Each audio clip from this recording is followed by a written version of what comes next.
Brutus, un pitbull au pelage marron, était sur le point d'être sacrifié, mais une porte s'est ouverte, et un événement inattendu s'est produit.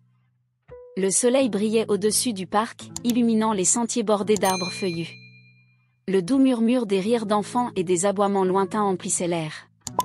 Elio lança une petite balle en caoutchouc. Brutus, avec son regard docile et ses oreilles dressées, s'élança, la poursuivant avec l'énergie débordante d'un chiot. Malgré sa taille imposante et sa musculature intimidante pour certains, Brutus agitait joyeusement sa queue en ramenant la balle au pied de son maître. « Bon garçon », dit Elio en caressant affectueusement la tête de son compagnon. Dans un coin du parc, un groupe d'enfants observait Brutus. L'un d'eux s'approcha timidement. « Je peux lancer la balle ?» demanda-t-il avec curiosité. « Bien sûr », répondit Elio avec un sourire. Le garçon lança la balle de toutes ses forces, et Brutus s'élança à nouveau, sa queue remuant comme un tourbillon. Il rapporta la balle devant l'enfant et s'assit patiemment, déclenchant les rires des enfants et les commentaires des parents, qui observaient à distance. De l'autre côté du parc, une femme blonde élégamment habillée promenait un caniche nerveux. Elle scrutait le parc avec dédain jusqu'à ce que ses yeux tombent sur Brutus. Fronçant les sourcils, elle murmura. « Ces chiens n'ont rien à faire ici. » Elio remarqua son regard désapprobateur, mais choisit de l'ignorer. Il était habitué au jugement des gens, bien que cela lui laisse toujours une pointe de tristesse. L'ambiance du parc changea soudainement lorsqu'un cri attira l'attention de tous. Près des buissons, le caniche de la femme gisait au sol, immobile, tandis qu'elle pleurait de façon incontrôlable. « Ce chien !»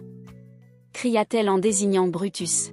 « Il a attaqué mon pauvre Toby. » Elio se défendit aussitôt. « C'est impossible. Brutus était avec moi tout le temps. » Malgré ses protestations, la foule semblait partagée, et bientôt, la police intervint. Un agent, après avoir entendu la version de la femme, déclara « Nous devons emmener le chien pour enquête. » Elio, désespéré, vit les policiers attacher Brutus pour l'emmener. Le pitbull le regarda avec des yeux pleins de confiance, ignorant le chaos qui l'entourait.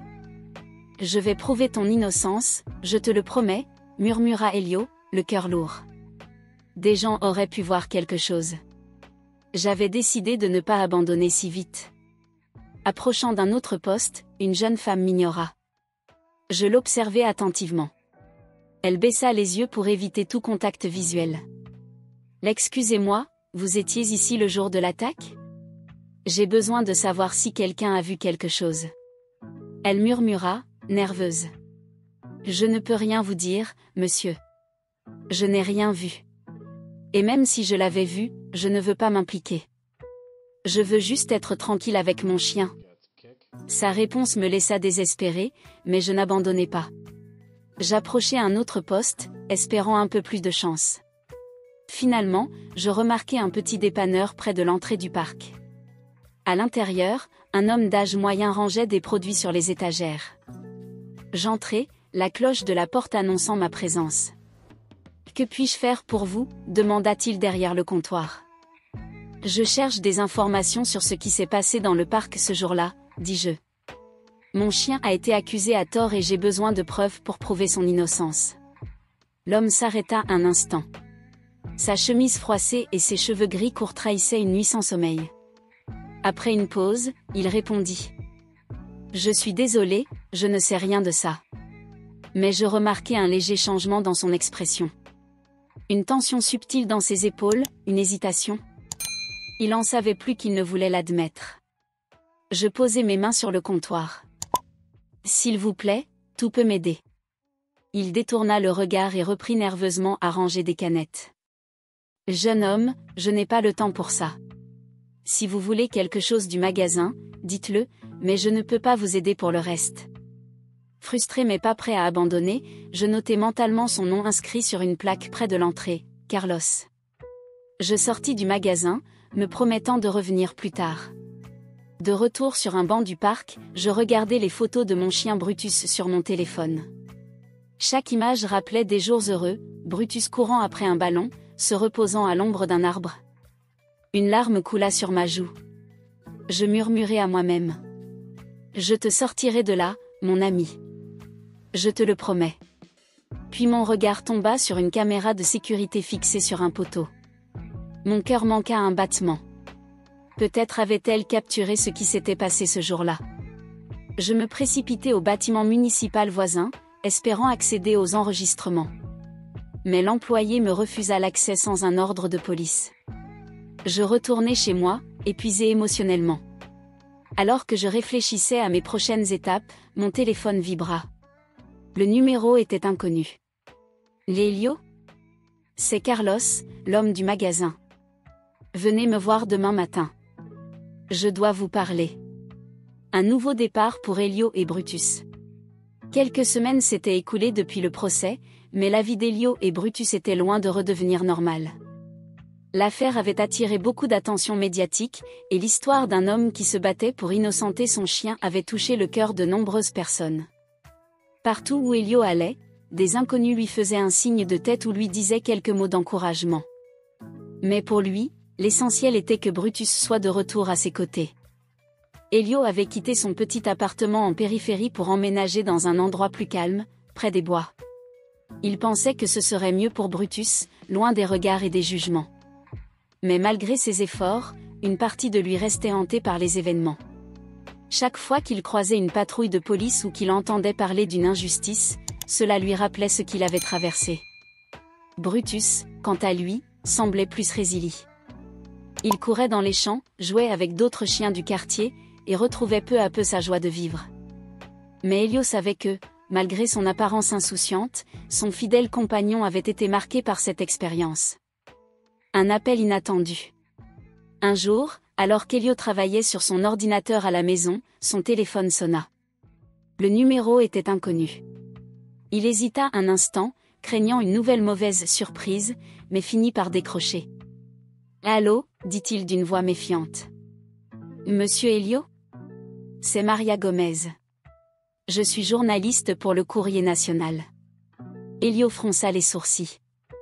Il avait déjà été contacté par plusieurs journalistes, mais il avait refusé leurs offres d'interview.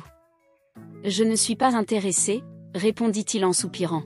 « Attendez, s'il vous plaît. Je ne veux pas raconter ce que tout le monde sait déjà.